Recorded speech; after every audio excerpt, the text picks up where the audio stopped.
सुप्रभात बच्चों।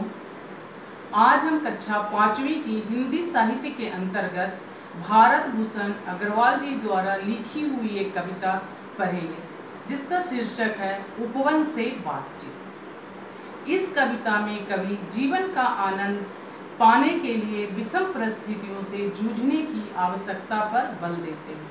कवि कहते हैं कि बगीचे में, उपवन में बसंत की बहार तभी आती है जब वह भयंकर सर्दी, गर्मी और वर्षा की मार को झेलता है। सुख पाने के लिए उसकी कीमत चुकानी पड़ती है। इस कविता में हमें यह शिक्षा दी गई है कि पहले कष्टों का डटकर सामना करो, फिर सुख की प्राप्ति होगी। सुख प्राप्त करने के रास्ते मिलेंगे। तो बच्चों, अब मैं कविता पढ़ने जा रही हूँ। सबसे पहले मैं कविता पढ़ूंगी, उसके बाद मैं उसका अर्थ आपको समझाऊंगी। आज सवेरे जब वसंत आया उपवन में चुपके चुपके, कानों ही कानों मैंने उससे पूछा, मित्र पा गए तुम तो अपने यौवन का उल्लास दोबारा। गमक उठे फिर प्राण तुम्हारे, फूलों सा मन फिर मुस्काया।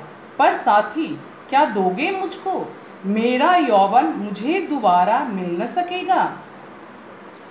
कवि कहते हैं कि जब वे सुबह उठे तो देखे कि बगीचे में बसंत की बहार आई हुई है। वो चुपके से जाकर उससे पूछते हैं कि मित्र तुम तो अपनी जवानी की प्रसन्नता पुनः पा गए। मित्र तुम्हारे प्राणों में महक है और तुम्हारा मन फूल की तरह मुस्काता हुआ प्रतीत हो रहा है। पर मेरे साथी, क्या मुझे भी तुम्हारी तरह अपना खोया हुआ, अपना बीता हुआ यौवन क्या पुनः मिल सकेगा? क्या मैं भी तुम्हारी तरह प्रसन्नचित हो सकूंगा?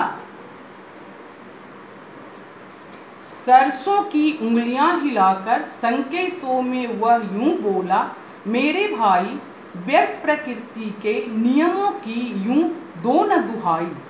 होड़ न बांधो तुम यूं मुझसे, जब मेरे जीवन का पहला पहर झुलसता था लपटों में। तुम बैठे थे बंद उसी पटों से घिरकर, मैं जब वर्षा की बारों में डूब डूब उतरता था। तुम हंसते थे वाटर प्रूफ कवच को ओढ़े, और शीत के पाले में जब गलकर मेरी देह जम गई, तब तुम बिजली के हीटर से तुम सेक रहे थे अपना तन मन।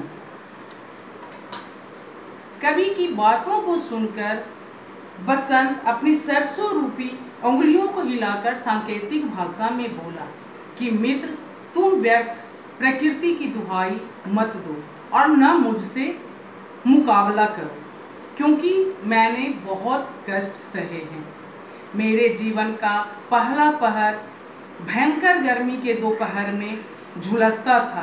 तब तुम अपने घरों में उसी पटों के भीतर अर्थात खस की दीवारों के भीतर बैठे थे। तुमने उस गर्मी को नहीं झेला है। वर्षा ऋतु में जब मैं बाढ़ की विभीषिका को झेल रहा था, तब तुम वाटरप्रूफ कवच पहनकर स्वयं को सुरक्षित बनाए हुए थे। इसी प्रकार शीत ऋतु में जब ठंड से मेरा शरीर जम गया था, तब तुम मशीन की हीटर से, बिजली के हीटर से तुम अपने तन मन को, तुम अपने शरीर को सेक रहे थे। मेरे मित्र, तुमने कोई कष्ट नहीं सहा है, इसलिए तुम मुझसे मुकाबला मत करो। बच्चों, अब मैं इससे संबंधित कठिन शब्द और शब्दार्थ आपको बताने जा रही हूँ। कठिन शब्द यौवन, उल्लास, मुस्काया, उंगलियां, व्यर्थ, प्रकृति, उशीरपट, वाटरप्रूफ। शब्दार्थ उपवन बगीचा, यौवन जवानी, उल्लास प्रसन्नता, गमक उठे महक उठना, व्यर्थ बेकार, प्रकृति कुदरत, उशीरपट खस के कीवाड़।